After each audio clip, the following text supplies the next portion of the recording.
Hello and welcome to my living room floor. Now the reason I'm down here is because of this massive box which I'm going to be showing you the contents of during the introduction to this video. But first let's talk about the title, because as you can already tell, this video is all about Percy Jackson. Yes, the one, the only Percy Jackson and the Lightning Thief series by Rick Riordan, which has got many a child and adult into antiquity. And one of the most requested videos I've had since starting booktube, aside from reading Outlander and vlogging it, is to read the Percy Jackson books and to vlog it, because if you don't know me, my background is in Greek mythology, classical mythology and ancient history. I recently just graduated with a PhD from Roehampton University, specialising in ancient Greek history, and for that reason I've had a lot of requests over the years for my thoughts on Percy Jackson, but I've never actually read them.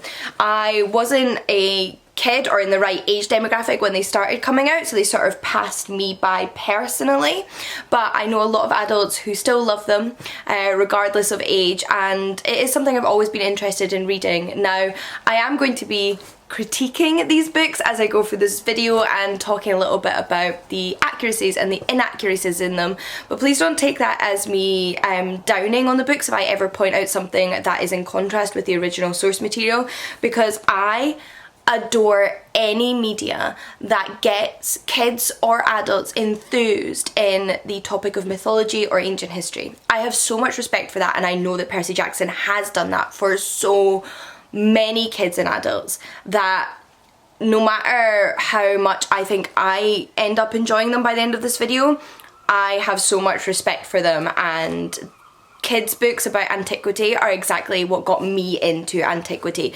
Watching Xena Warrior Princess, reading Asterix the Gaul, all of these things which are full of inaccuracies are what put me on the path to getting a PhD. So for the sake of fulfilling your request and for the fun of just teaching you about mythology and ancient history as we go along, I will be talking about what's right, what's wrong, etc, etc, and also just sharing how I feel about them as an ancient historian and how much I enjoy them as an adult. But basically what I'm trying to say is, no matter what comes of that, I take my hat off to Rick Riordan and what he has done for young people getting into this subject.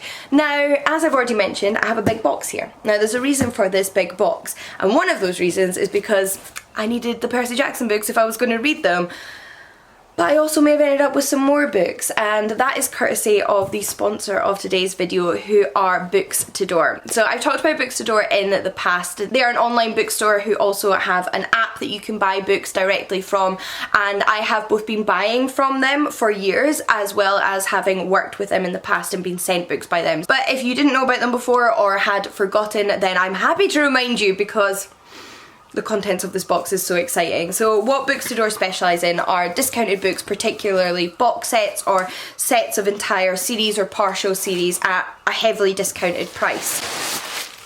And one of the series you can buy from them is Percy Jackson. So they actually have some different options of Rick Riordan's books, but this is the first 5 books in the Percy Jackson and the Lightning Thief series. So we've got Percy Jackson and the Lightning Thief, Percy Jackson and the Sea of Monsters, Percy Jackson and the Titan's Curse, Percy Jackson and the Battle of the Labyrinth. I can already tell some of the myths these are going to interact with, and Percy Jackson and the Last Olympian, which are going to supply me with my reading material for this vlog in particular. But they also very kindly sent me some more books I was interested in, so even though they're not Percy Jackson related, I wanted to share them with you. The first one is a series I've wanted to read for ages, and it's by an author I really like, and that's Shadow of the Fox by Julie Kagawa. So these are fantasy books, high fantasy books rooted in East Asian culture and mythology. I've heard amazing things about these and really high praise for them for years now, plus I know that they're a series that has dragons in them, so if a fantasy series has dragons, I'm like an immediate reader. Like, you've caught my attention.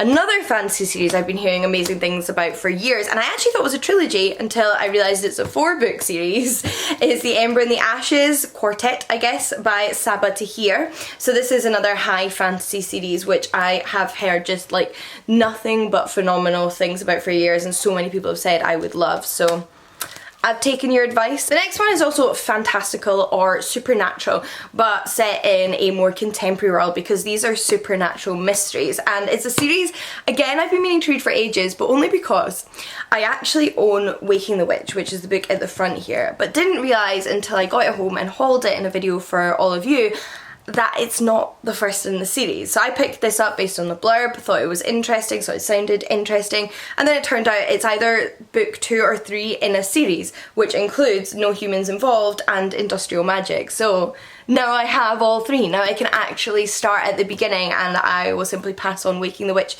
to a charity shop for somebody else to pick up because I now have the set, which is wonderful. Returning to the topic of dragons, however, this series I am so excited to own because this is one of my childhood favourite series. So Percy Jackson might be yours, but when I was growing up in the 90s and early 2000s, this was one of mine. This is The Last Dragon Chronicles by Chris DeLacy, and it starts with The Fire Within, which is the book here. And then there are 7 books in this set. One of the things that happens when you're growing up is that not all the books you started reading when you were a kid do you ever get to finish the series off, because maybe you grow out of them or fall out of the habit of reading before they are wrapped up. And I read books 1, 2 and 3 when I was a kid and owned book 4, but don't think I ever finished it. I certainly don't remember what happened in it. I did not, however, get to the end of the series. I'm not even sure when books 5 and 6 came out, but I loved these books. So I am really, really excited to have the whole box set here to read and finally complete, because I love revisiting my childhood favourites, but I also love completing childhood series that I didn't get to complete as a child. I've done this with a few others in the past and it has been such a wonderful experience. So this was such a good find. I'm so excited about this. Then lastly, we have a collection of Poirot novels by Agatha Christie herself. So this is, I guess, 7 of the most popular Poirot novels, or most well-known titles in the Poirot series. We've got Death on the Nile, The Mysterious Affair at Styles, Death in the Clouds, Cat Among the Pigeons, The Murder of Roger Ackroyd, After the Funeral, and of course, Murder on the Orient Express. Now, I really, really enjoy a cosy Agatha Christie mystery, but I have read a very limited selection of them in the past and don't own any more. So this seemed like the perfect excuse to finally, you know,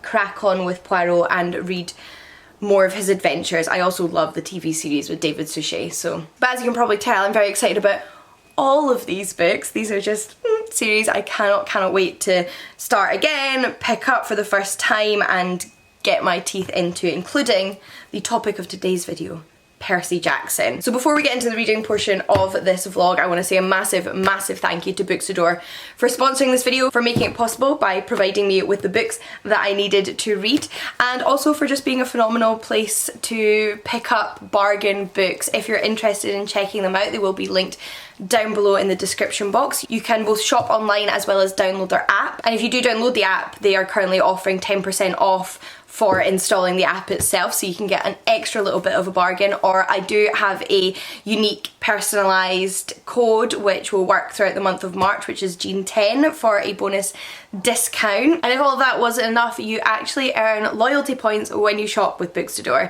So you accumulate loyalty points and you can then redeem those against future purchases. Honestly, the deals are unreal, so make sure to check them out if you are looking to stock up on some of your favourite series or check out some new box sets or individual titles, because I could not recommend them more highly.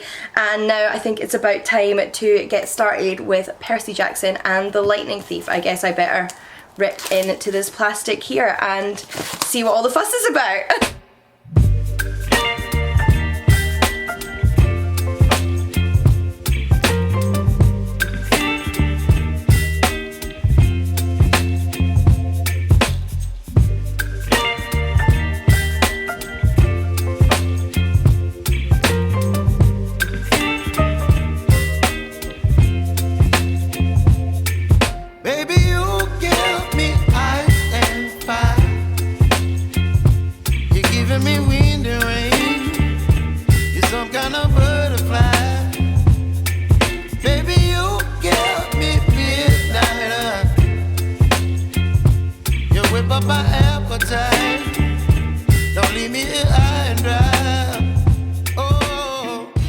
Alright, it is time for our first update and chat about Percy Jackson.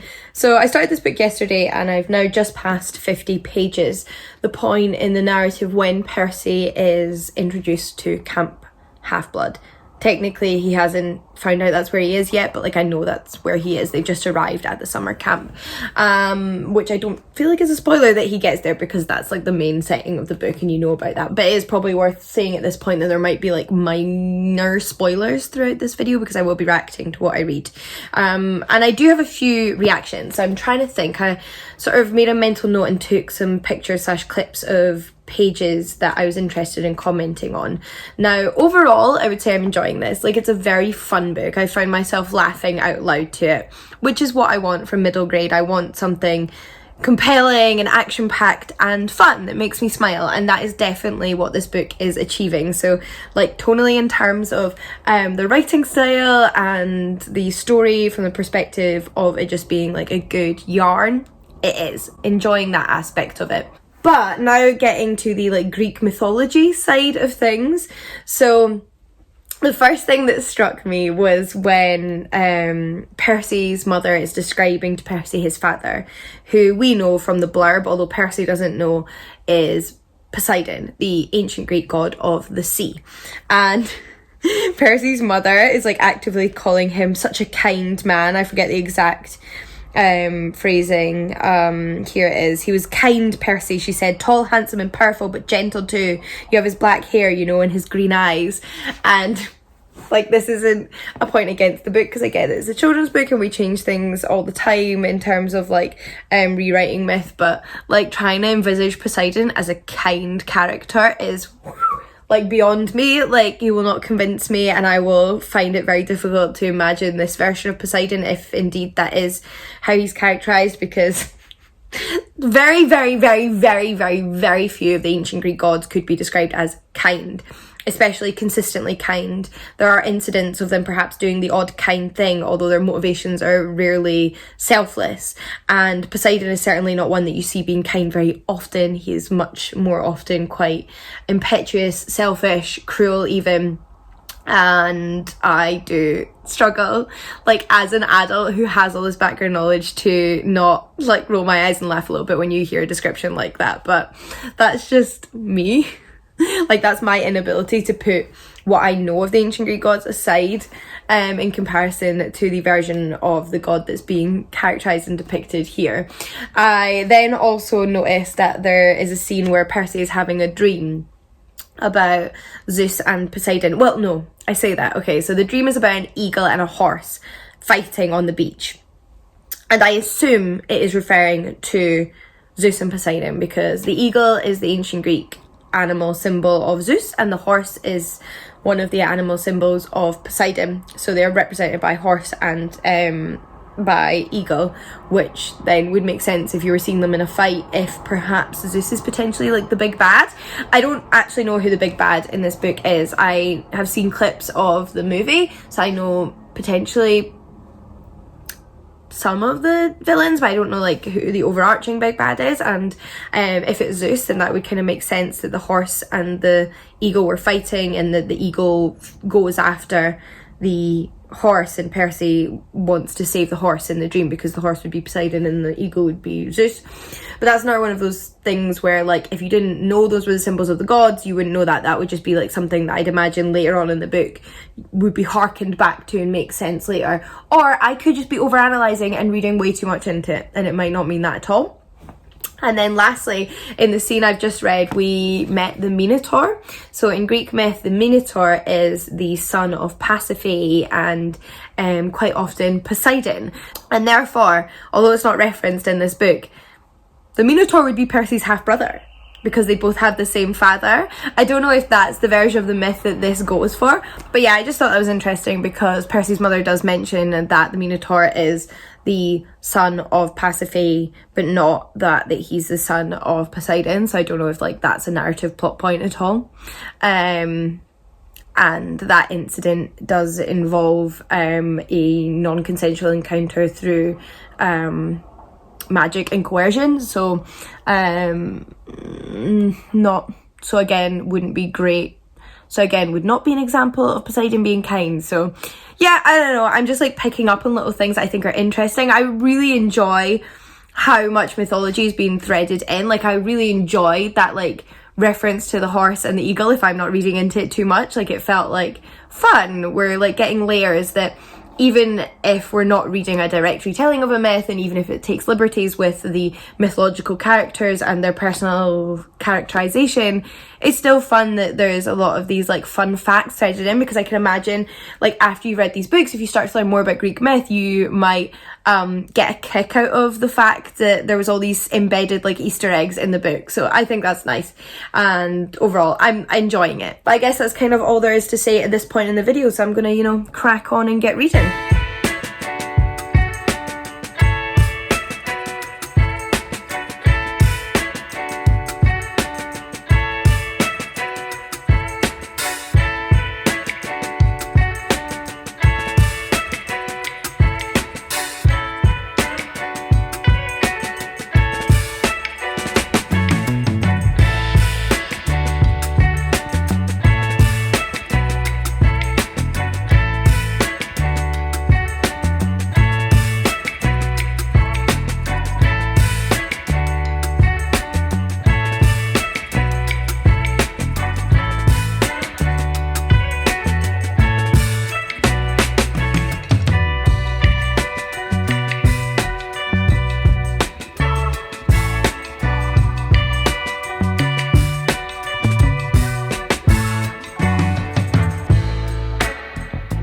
Okay, so I wasn't really planning on filming an update today. I was planning on just like powering through and summing up my thoughts to wherever I got to tomorrow.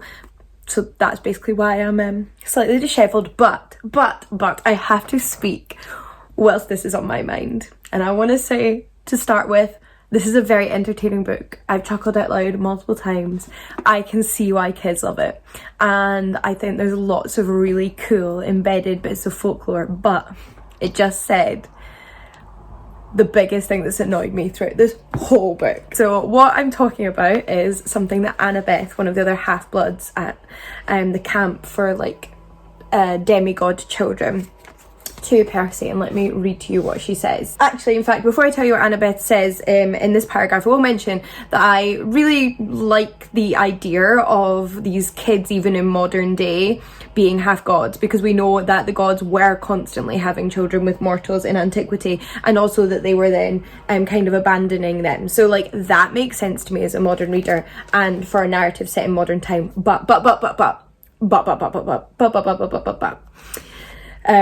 So Annabeth just explained to him the point of this camp, and Percy asks, "So I'm stuck here," I said. "That's it, for the rest of my life?" And Annabeth replies, "It depends. Some campers only stay the summer. If you're a child of Aphrodite or Demeter, you're probably not a real powerful force. The monsters might ignore you, so you can get by with a few months of summer training and live in the mortal world the rest of your year. But for some of us, it's too dangerous to leave." I wonder if you know what it was about that paragraph that didn't sit right with me. Aphrodite or Demeter's children might not be considered a powerful force. Right, Rick Riordan. Demeter and Aphrodite are hands down, just like indisputably, two of the most powerful gods or goddesses of ancient Greece. This is not up for debate, this is just a fact. And I'm sorry, but it does strike me the two examples of gods or goddesses that are not as powerful and wouldn't be considered a threat are both female goddesses that reign over things that are stereotypically feminine, or in some regards considered stereotypically feminine. Now, let me tell you why he's wrong, or why this book is wrong, and I do think this is important to say. So Aphrodite, first of all, not only is she one of the 12 Olympians, so we're like talking like the main goddesses and gods, same with Demeter. They are two of like the biggest, most worshipped gods in ancient Greece, like most important to ancient Greek life, and they deal with two of the most important aspects of ancient Greek life and life today, which is effectively food and love. So Aphrodite is particularly important because she has so much power over all of the other gods. She can make people fall in love, fall in lust, she can mess up relationships, she can punish those who don't respect her properly, and she does that. And she causes a lot of drama, and because of the domain that she rules over, she actually rules over something that affects the lives of other gods. She can manipulate them in a way that no other god or goddess can, except maybe Eros. So tell me she's not powerful or a threat.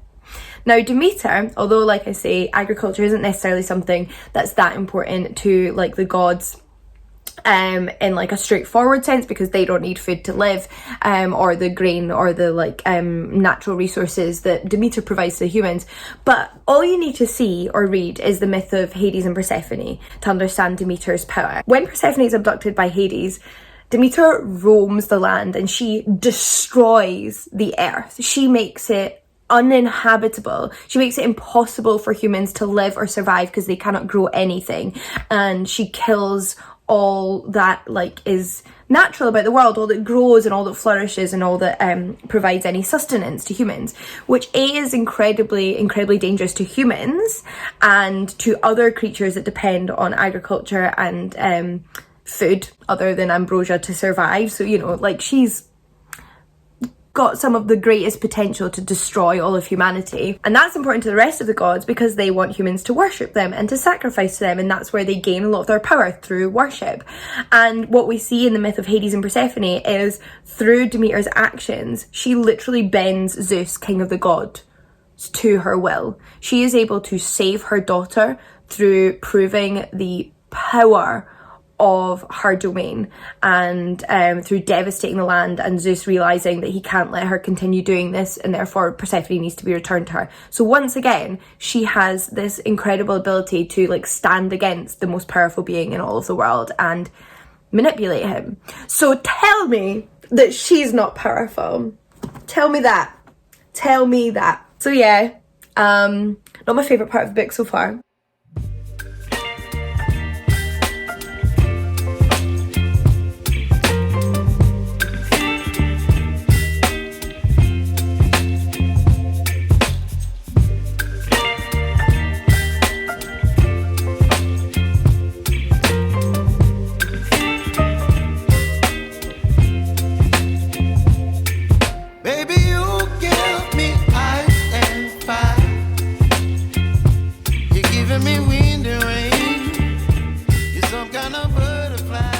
Update time. So I'm fastly approaching the end of this book. I have about 100 pages left, so I've read this and I have this to go, and I'm very much speeding through it at this point. I think it's got, like, from the perspective of just like an adventure story, like really good pacing, and you sort of get pretty immediately drawn into it, and then like invested in each individual part, but they never go on too long. And I think like that's what I mean by good pacing. Like the next bit comes and you're ready for it, but it also doesn't feel too fast. So yeah, like for a middle grade adventure, I think the pacing is like spot on, and I'm really enjoying that about it. But I wanted to chat a little bit more about it before I did get to the end, because then my focus will obviously be on my like final thoughts rather than just like little tidbits that I've been thinking about whilst I read this. So I want to talk about like some of the things I've really enjoyed, some of the little fun bits of ancient Greek or even ancient Roman knowledge that's embedded in there, but like I might be able to share a little bit more about that I really appreciate in terms of like Easter eggs, and then also like one more thing that I don't love. So first of all, I wanted to say that I really enjoy the character of Chiron. So at Camp Half-Blood, the like trainer for the heroes, like the heroes trainer, or like trainer-in-chief, shall we say, is Chiron, who's a centaur. Now, Chiron is a centaur from Greek mythology, and it's mentioned briefly in the book that he was Heracles' trainer. So this is always, I think, a fun fact to share with people, because a lot of us encounter Heracles for the first time, say, in Disney's Hercules, where we meet his trainer Philoctetes, which is a like made-up character for the film. There are Philoctetes in mythology, but they're not satyrs or fauns. So the Danny DeVito Phil character is kind of a stand-in for Chiron, which I never entirely got. Like, I love Disney's Hercules, don't get me wrong, but why just replace a centaur called Chiron, which would be accurate to the myth, with a random made-up satyr called Philoctetes? So yeah, the character of Chiron I really enjoy seeing continuing to teach heroes and half-bloods of the future. I think that's a really fun detail. I also quite like the characterization of the gods, not always, not like every single detail, but like the overall characterization that these gods go around having children with mortal men and women, like dump them on Earth with their parents, occasionally crop up to give them magical weapons or to use them in their own plots against one another, whilst being pretty absent parents otherwise. Seems spot on. Like, that is kind of pretty much how the Greek gods are in ancient Greek mythology, and I think it's very, very fitting. And I love Percy's sass over this. He is very aware that, like, his dad, as much as he, like, wishes he had a relationship with his dad, left him with his mum to deal with a very dangerous situation, and he's like not impressed by that, and I think he's right not to be impressed by that. And then I think my favourite tidbit that has been in this book so far, it has come from the character Grover. So Grover in this book, if you haven't read it, is a satyr, and he is Percy's best friend. Percy's been best friends with him for a while, even before he knew he was a satyr, or he himself was a half demigod. He's known Grover, so they've got this existing relationship, and Grover's like dream is to be given the opportunity to be among the satyrs who go out into the world and seek out the god Pan. Now this is really fun because, now let me tell you why. It's a very like niche reference to Greek and Roman mythology, in that the god Pan, so the like goat-legged god Pan of like the wild aspects of nature and sexuality and like the more hedonistic side of life, is recorded as being the only god who dies according to Plutarch. So Plutarch was a Greek historian who lived during the Roman Empire, and in his books he talks about the death of Pan. And it's really interesting because in classical mythology gods don't die. Like, we don't see gods dying in classical mythology. It's not like a big part of it, whereas in some religions gods do die. Not in classical mythology, and the Pan reference is obviously like a niche one, but it's one that's been discussed a lot and has been of real interest to people, not just of antiquity, but even in like the past century or so. People who have set up cults around Pan in like Britain, even in the like 20th century. It like was a part of a lot of like the neo-paganism movements around at that time. Pan has been like of real interest to a lot of people, and what happened to Pan, assuming like his existence in the first place, and did he die or just did he disappear? And in this book it's seen that Pan disappears and he is like maybe in some sort of deep sleep somewhere, and the satyrs who worship him want to save him and retrieve him. And I just thought that was like a really fun tidbit. Like, I really just enjoyed that. And I also just quite like Grover as a character. I enjoyed his criticism of humans for like desecrating the earth and all the awful things that we do to it, and how Pan would not have been impressed. Although I'm sure plenty of the other Greek gods that deal with aspects of nature are not impressed either. So yeah, I really like that. I also quite like their interaction with Ares, where the god of war Ares mentions that he loves the USA, like it's his favourite place since Sparta. It's believable that Ares would be into that. So yeah, I like all those little details. Now, the detail that I mentioned earlier I don't love is one I was actually prepared for, like I knew was coming, because I've watched the relevant scene from the film before, so I'd seen it and come across it.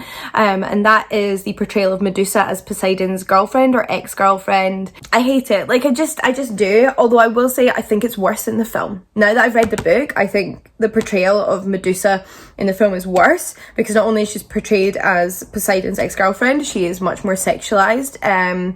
In the version that is played by Uma Thurman, and I talk a lot more about that in depth in a video essay that I filmed all about Medusa and her changing depiction. So if you want to know more, like, go and check out that video. But all I'll say here is that the version of the myth that Rick Riordan very, very evidently references that Annabeth talks about, in which Athena punishes, or Minerva punishes, Medusa for being in her temple with Poseidon, is explicitly a rape story. Poseidon and Medusa are not boyfriend and girlfriend. Now, this is a Roman version of the myth from a Roman poet, but it is the version that Rick Riordan references. And therefore, I just feel very, very uncomfortable when characters lightly reference the fact that, oh, well, Medusa shouldn't have been in Athena's temple with her boyfriend messing around, or Athena wouldn't have had to punish her.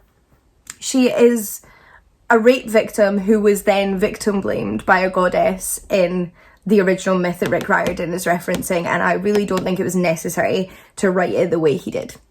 But he's not the only person that does that, so I don't think it's like a Rick Riordan specific problem. I think it's just like a problem in general. And for all the like relatively small references that I don't personally love about it, I think it makes a lot of sense why this book has inspired an interest and a passion in the subject in a lot of kids. So yeah, I'm looking forward to seeing what happens. I really don't know what to expect next. I assume it's all going to be happy. They're obviously not all going to die because there's future books, but it'll be fun to see how it does pan out and who's behind everything. I do have my suspicions of who is the friend that betrays Percy. So there's a prophecy given to him by the oracle in which it says that he will manage to succeed in his quest, he will retrieve the lightning bolt, but he will be betrayed by a friend.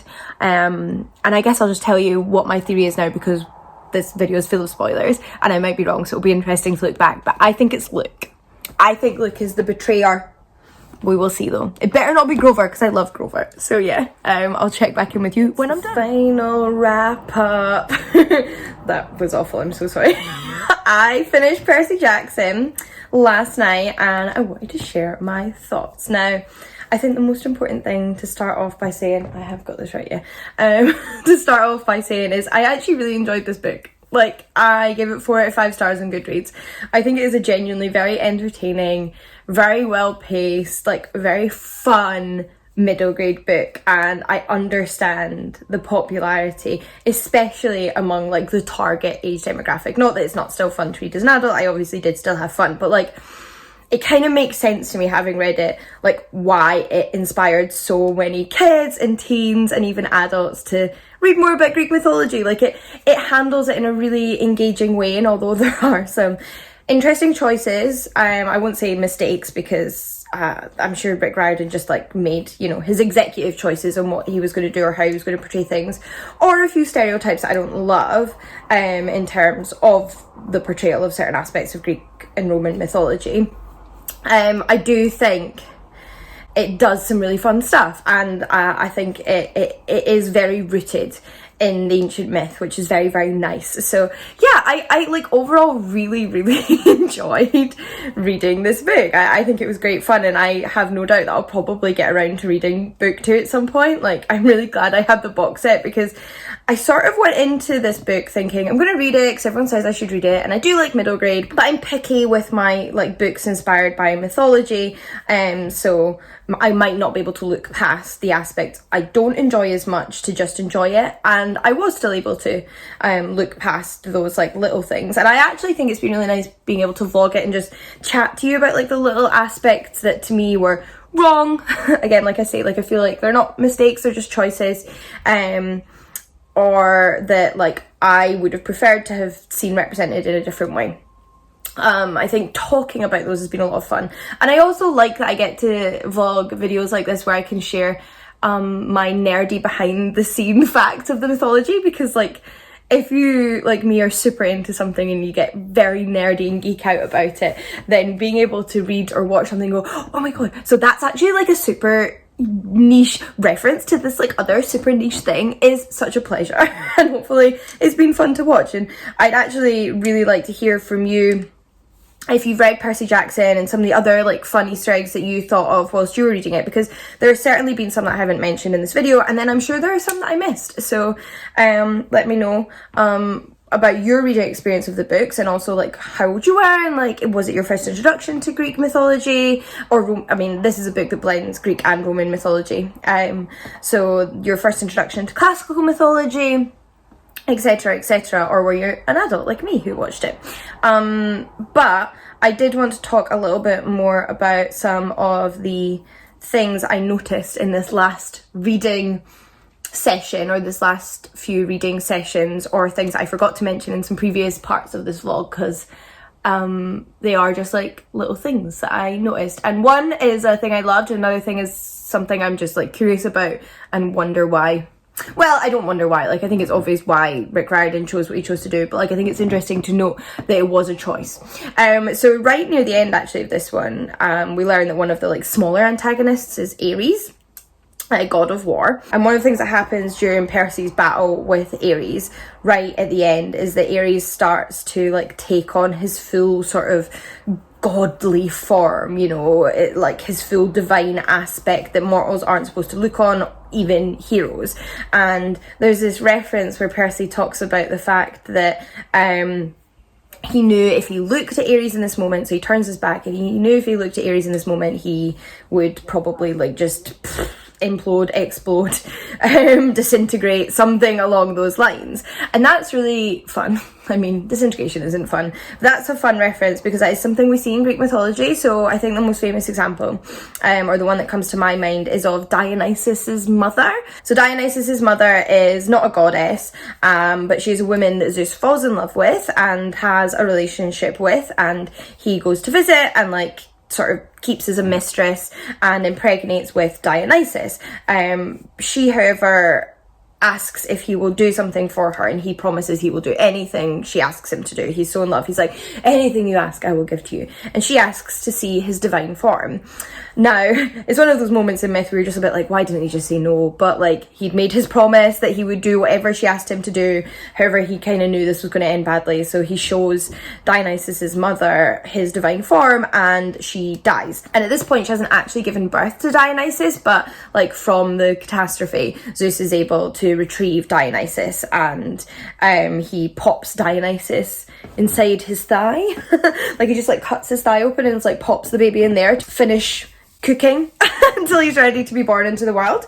So I thought that was a fun reference. And then the other one I think is a really interesting decision is the choice to make Athena the mother of various heroes and heroines in the modern day world. And it's interesting because she has a number of children. Like we hear about Annabeth's siblings all living in this same part of the camp. It's clear Athena has numerous children. She's continuously had children throughout this time period.